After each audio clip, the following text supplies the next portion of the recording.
ever been hung up on an ex or stuck in the past relationship and unable to move on? Well, you're in the right place.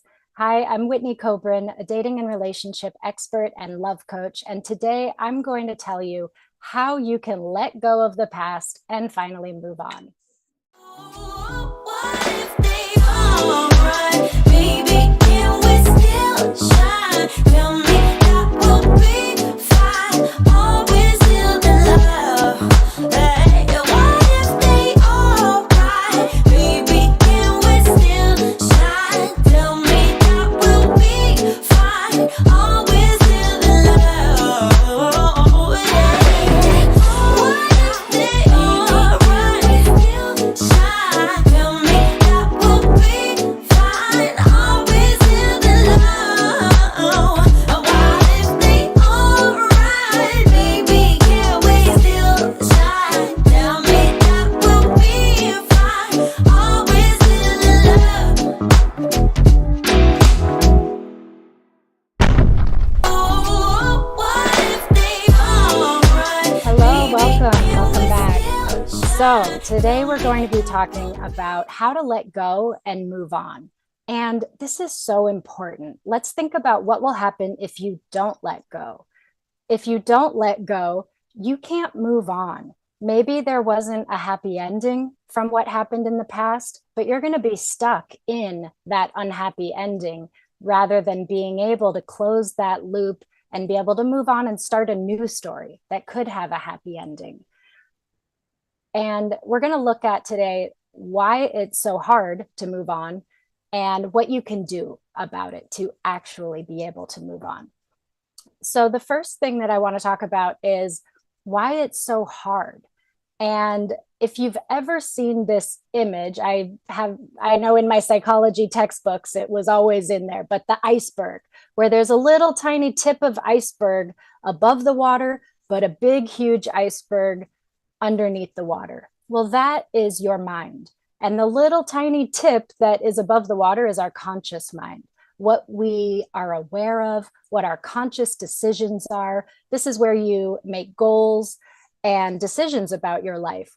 But your subconscious, the big part that's under the water, you may not be aware of, but that is leading your life. So anytime that you feel this internal conflict of, I want to let go, but I can't, or I want to achieve this goal, but I can't, you know that your subconscious and your conscious mind are duking it out. So there is a battle happening between what one wants and what the other one wants. And our subconscious mind is programmed to keep us safe. That's why it's so hard to reach a challenging goal, because your subconscious mind will think about all the dangers. Well, what if I make a ton of money and then people want things from me? Or what if I make it and lose it? Or what if I try really hard and I fail? All of these fears will hold us back and keep us stuck and keep us in our comfort zone. And it's a very similar thing happening when we are stuck in the past. Our minds, our bodies, we get programmed just like computers, right? I don't know if you realize this, we have created computers in our image. We have a lot of the same defragmenting and processing. So let's think about it like that. When you were with that person or when you were experiencing that past event, it felt good. And you began to be programmed to want that thing, to need that, to enjoy that. Let's just assume it's a person. You're having a hard time getting over an ex. And so you're programmed by being around that person all the time that that's what you want, that is your everything. And then all of a sudden, let's say they're gone and it's over and you just can't move on. It's hard because deep down, you have these feelings that you want to stay attached, that there's hope of getting back together, that maybe this is the best you can ever do. And so the first step to being able to let go and move on is to acknowledge, what are your actual thoughts? What are you actually thinking about this? And you might have very contradictory thoughts of, I'm ready to move on and be with someone else, and I really miss this person and I wish we were still together. And just know that that's super normal to have these conflicting views. So, this is the first step. You want to ask yourself also, what is the payoff of still being stuck in this past? What am I getting from it? How am I feeling better, right? Justified. So this might look like if I'm hung up on the past and I'm asking myself, what's the payoff? Maybe if you have kids, you really are trying to be with that person still because there's kids involved and you really want them to have the family.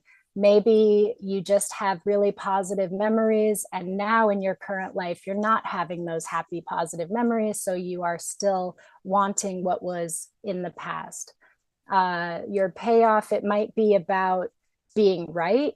Maybe you made a decision a long time ago that that is your person, right? You committed to them, you're loyal, and you don't know how to break that commitment. It's just not something that we're taught to do. We're taught to make commitments and keep them. Granted, a lot of people are quite good at breaking their commitments, but some people really struggle with that. And so I want you to go through this process with a lot of compassion for yourself. Don't beat yourself up in this process. That is totally counterproductive. We want to be able to sit with the thoughts and then sit with the feelings. So when you are thinking about this, it might bring up uncomfortable thoughts, negative feelings. You might want to cry, you might get angry. But instead of just going around those or shoving them down or ignoring them or going and relying on your favorite coping mechanism, drinking, smoking, shopping, whatever it is, instead, you want to sit with that emotion. So, sitting with it means that you focus on it, you feel it, you let it give you all that feeling that you really kind of want to ignore. This is the first step, is just sitting with it. And then we can't just let go, right? If you've talked to other people and friends and family, they might just say, well, just let it go, move on, come on, let's go. And it's just not that simple. We need to process it. We need to get through this step. So after you are able to journal and write down all the thoughts around this thing, and then sit with the feelings that come up around that for a while, right? Maybe for some people in 5 minutes, they'll feel like they've been able to feel those feelings and process it. For other people, they could sit for an hour and maybe need some more time. It's a lot like meditation. I would recommend, if you have a hard time with silent meditation, to have some music, maybe even add some movement to this practice of just sitting with the emotion. And then you want to think about, of all those thoughts that came up, which ones are you ready to let go of? So this is where we connect the thoughts from the unconscious, subconscious mind to your conscious mind. In your conscious mind, you decide, okay, I realize that I'm hanging on to this because I think that there's still hope of getting back together. But I realize there is no hope. It's not going to happen. So you need to first give yourself permission. Say, I am going to move on from this. I am going to let go of this. If you never make that decision, it's going to stick with you and be really hard. So it's going to be important for you to decide, and no one else can decide this for you. And you can only do it when you're ready to do it. But it's a huge step to decide, I'm going to let go of this belief or this thought or this tie that is tying me to this person. And then you want to visualize letting it go. So thank it, because there's been some sort of payoff, right? It's given you hope, it's given you good feelings. Acknowledge that it was there for you, but you no longer need it. And visualize sending it away.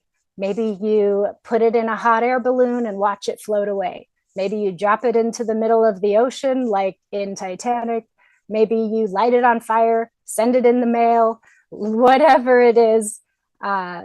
Really visualize as clearly as you can saying goodbye to that belief.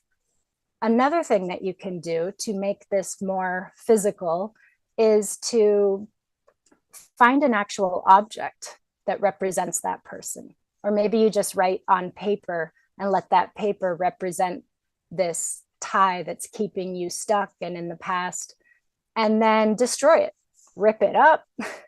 If you could safely, in a safe place, light it on fire, let it go.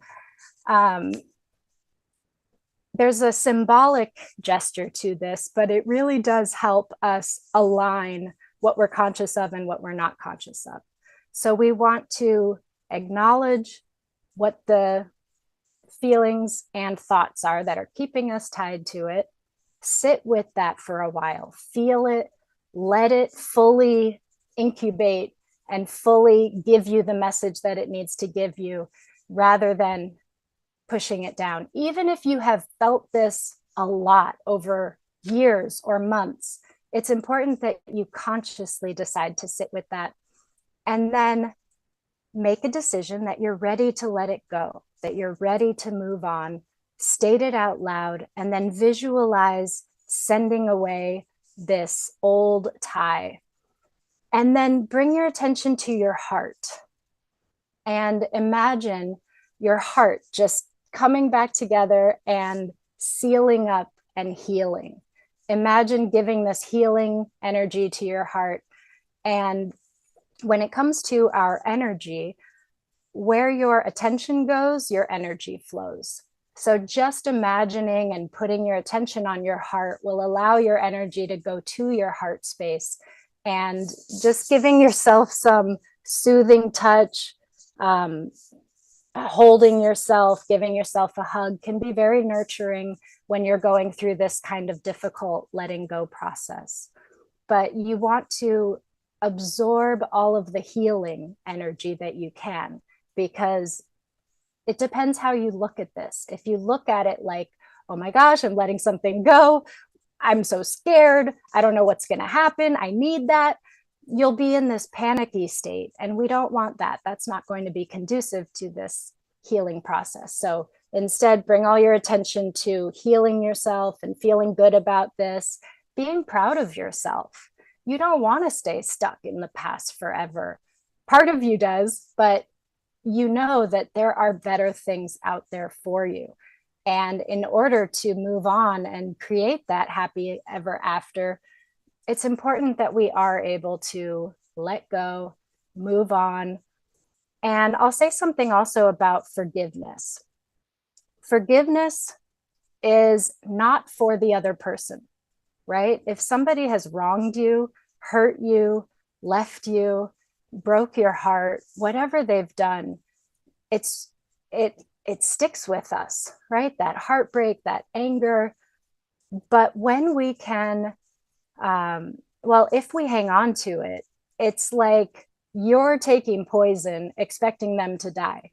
You having this stress and this anxiety and this worry about it, even again, if it's not very often in your conscious mind, but it's still in the subconscious mind, you might be dealing with a lot of stress around this and not even realize it. So you want to also be able to forgive in the process of letting go. And forgiveness, again, it's not for the other person. It doesn't matter what they did, how horrific their acts were. If you keep holding on to your anger and resentment, that's only going to be poisoning you. So again, when you're ready, this is part of the process of letting go, is to forgive, to say, I forgive. It's done. It's over. I'm letting it go. And then the next step is to solidify the new going forward and being able to move on. To solidify that, I want you to think of a thought that reinforces what you really want going forward, something that gives you hope. So some of the thoughts that you wrote down in the beginning might have been, I'd really love to be with my ex. They were the best. I'm never going to do any better. So we're letting all of those go, we're sending them away, and you want to replace it with something like, I'm excited for my future, or I know that moving on is the best thing, or I'm ready for my next step. Whatever it is, it should be something that is inspiring to you and reinforces your goals and where you want to go and what you want to do. So I know that this can be a really hard process because we want to hang on to the past. But if you want a new future, if you want to let go, and at some point, it's pretty much always going to be important to let go of something that is keeping you stuck and holding you back. So follow these steps and you'll be able to let go and move on and eventually create your own new happily ever after. All right, I'm not sure if there's something that I should do to end. Okay, 3, 2, 1, and go.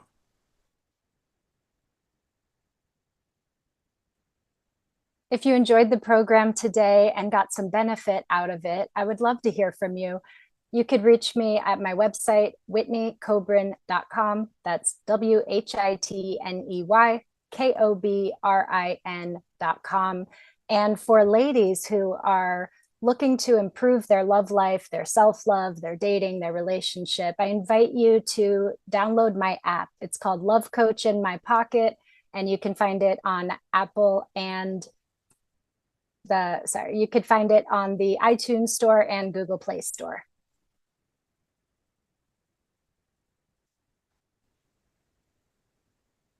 All right, 3, 2, 1, and go.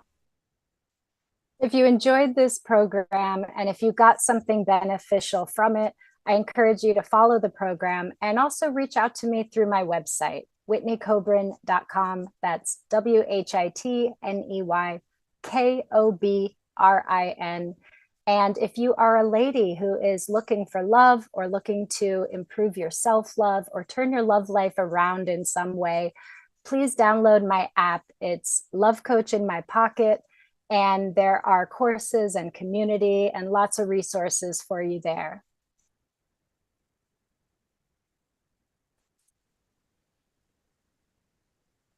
Three, 2, 1, go. Hi, are you single right now? And do you feel like people around you act like that's a disability? Are you sick of people giving you a hard time about being single when it's actually a choice and you're far better off being single than being in any kind of relationship that is unhealthy or draining of you? So that's what I want to talk to you today about, is the joys and unexpected delights of being single. I'm Whitney Kobrin, dating and relationship expert and love coach for women. And I hope you enjoy the program today. 3, 2, 1, go. Are you single and tired of the people around you acting like it's a disability, saying, "Oh, I'm so sorry, you'll find someone soon"? Blah. That's what I want to talk to you today about. I'm Whitney Kobrin, a dating and relationship expert and a love coach for women. And I want to talk about being single by choice and the unexpected delights of being single.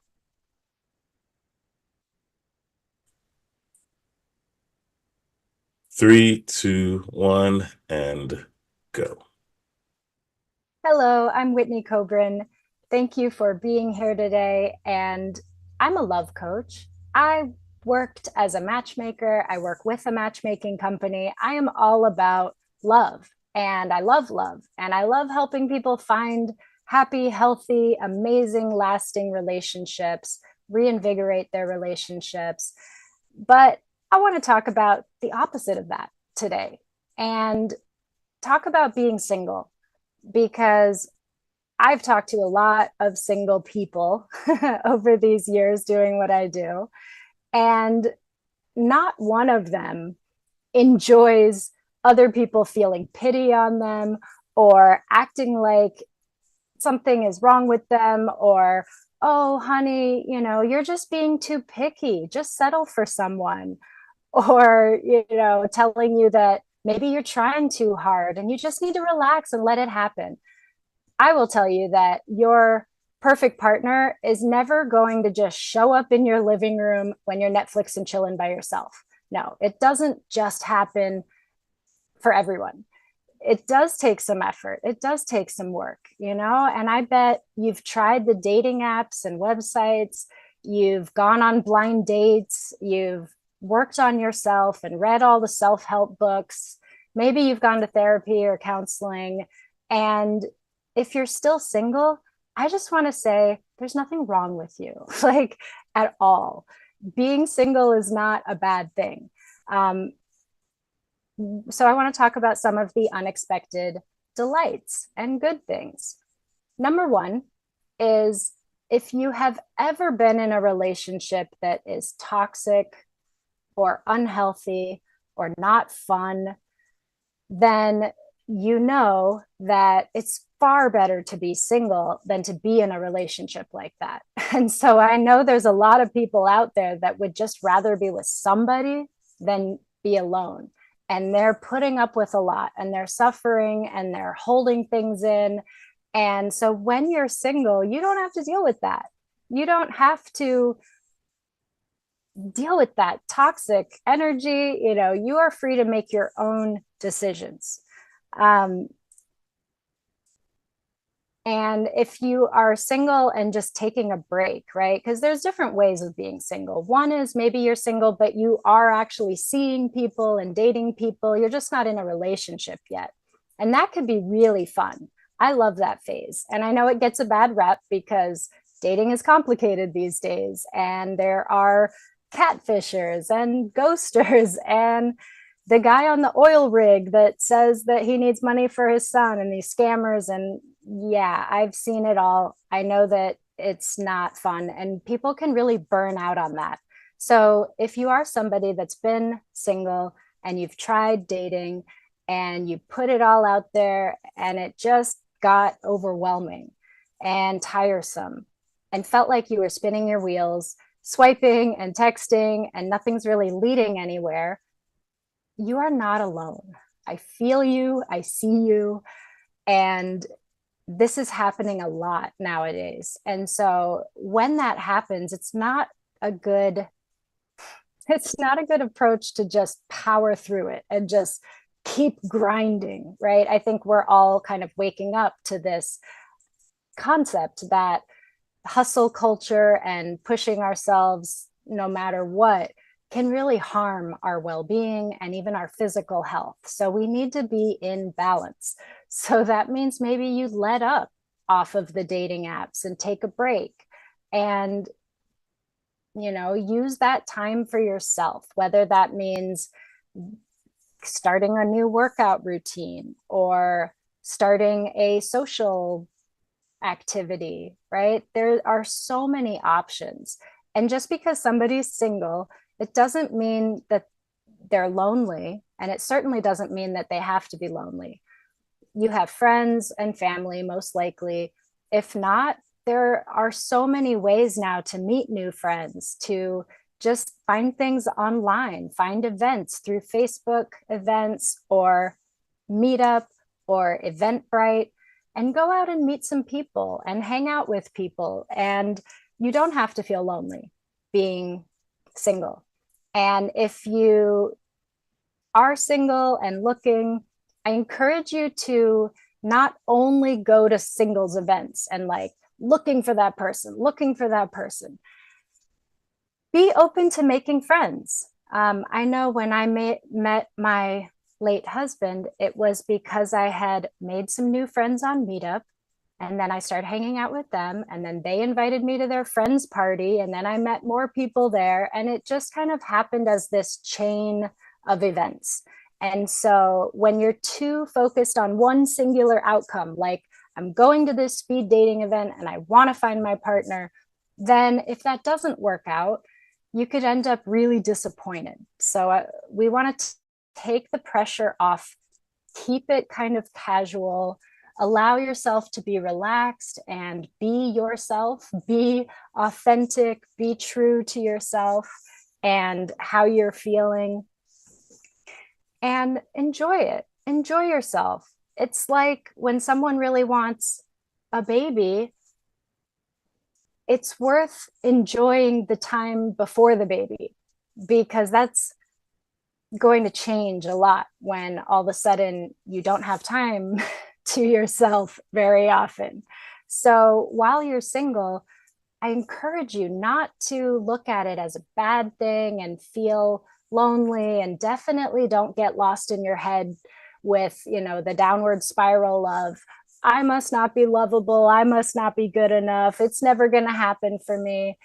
None of that is helpful, and I hope you don't do that. And I hope that if that starts to come out, that you have some sort of tools or practice like self-compassion or meditation or embodiment or movement or something where you can get yourself back into out of that negative spiral.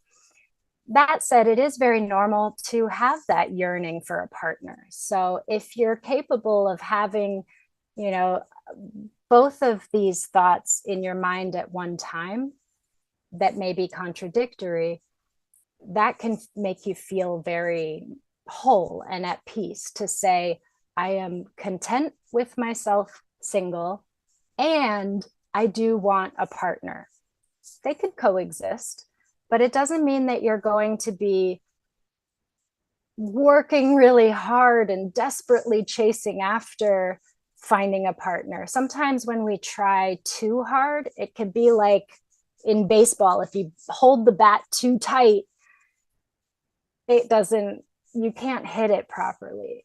Or if you catch a butterfly, right? If you hold it too tightly, you could crush it. So there's always this sweet spot, this balance of being open to the new experiences and wanting to invite a partner in, making eye contact with people, giving your number out if somebody seems interesting. We want to be able to do that and balance it out with not feeling like there's too much pressure and too much demand on that. And it's great when you can use that time to not just improve yourself, because I kind of I'm in the self-improvement field, but I have this belief that if we're always trying to be better, if we're trying to change who we are, then that could become a negative influence in our life also. So it's not just about, I'm going to work on myself and I'm going to become a better person so that I attract a better person. I mean, there is truth to that, yes. But really what it's about is you're not becoming something different. You're actually shedding all of the things that are holding you back so that you can truly be yourself and truly shine. And that, in my opinion, is the goal of self-improvement, is to really be your best self, to be your most authentic self, to be able to release and get past our fears that keep us playing small and stuck in our comfort zone and afraid to, go talk to the cute person over there in the corner of the room. We want to let go of the fear, the self-consciousness, the insecurities. When we let go of those things, that's how you become a better person. That's how you improve yourself, because you can just be more agile in your world, more dynamic, able to go with the flow and run with the punches. And when you are called to show up or to be your best self, that you're less shut down or less encumbered. That's a great thing that can come from being single. So pay attention to that and ask yourself, if you are single, are you going about it like, oh man, yeah, I'm single, kind of deflating, want? Or are you like, yeah, I'm single and I'm using this time to enjoy what I like and explore what I like and be my best self? And that is such a magical place to be. And it does help you to attract a partner who's going to be, on that level with you. Um, I know people that have gone to on so many first dates and so many singles events, and they're just not finding their person. And usually they're very anxious about it. So, if I could give you one tip to improve your love life, to improve the way you feel single, to improve the chance that you'll find an amazing partner who loves you for you, is to work on being more at peace and more relaxed and letting go of this anxiety and worry and fear and insecurity. And I know that might sound like a tall order. If that's something that you feel stuck in, reach out, find a therapist or a coach. I mean, this is something that I work on with my clients, but there's a lot of different resources out there, and find what works for you.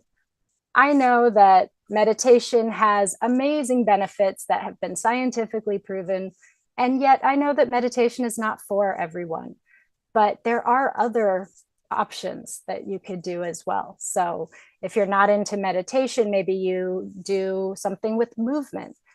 I actually saw a YouTuber that tried standing on one foot for 5 minutes for a whole month. And she thought it was going to be ridiculous, but she actually was someone that couldn't just sit down and meditate and get much benefit from it. Overactive mind, was always getting in the way, just this antsiness in the body. But when she just tried standing on one foot for 5 minutes, it had all the benefits of what a meditation is. So keep trying new things, keep seeking answers. You really don't want to go into your love life, wherever you're at in that, with anxiety and worry and stress and fear. We want to be able to work through that.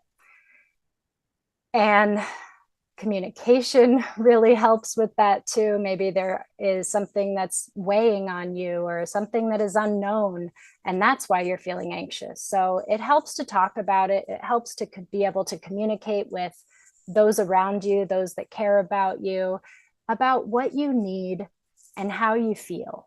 So this is a great tip that I give to people, even when they're dating and in relationships, that when we're dealing with conflict, conflict is actually an opportunity for intimacy. When we open up, when we're vulnerable, when we share with somebody how we're feeling and what we need, it actually creates more closeness. So there are tips and ways to do this, right? We don't have time to get into everything today. But really what I want to focus on is, if you are single, there's nothing wrong with you. And you hopefully know that already. And I encourage you to live it up and enjoy it. Do what's healthy for you. Do what's right for you. Go to therapy. Go to a counselor. There's group programs. There's all kinds of different options. There's information everywhere. Sometimes just getting the information isn't enough, right? How many times have you signed up for an online course or a free guide and then you don't even look at it? So that's why sometimes it is good to have a therapist or a coach that will actually meet with you and make sure that you're learning the things and practicing the things and implementing it into your life, right? Someone told me recently that no one hires a coach for information. They hire the coach for transformation. And I 100% agree with that. So if you are sick of people saying things like, well, maybe if you focused on your career less, then you'd have better luck. Or you're such a catch, it'll happen for you. Yeah, we don't want to hear that, right? We know it'll happen when it's time. So keep your chin up, enjoy yourself. And when you're ready to find that partner, I would love for you to reach out to me and I can help you. You can reach me at whitneycobrin.com or download my app, which is Love Coach in My Pocket. Thanks, and see you guys next time.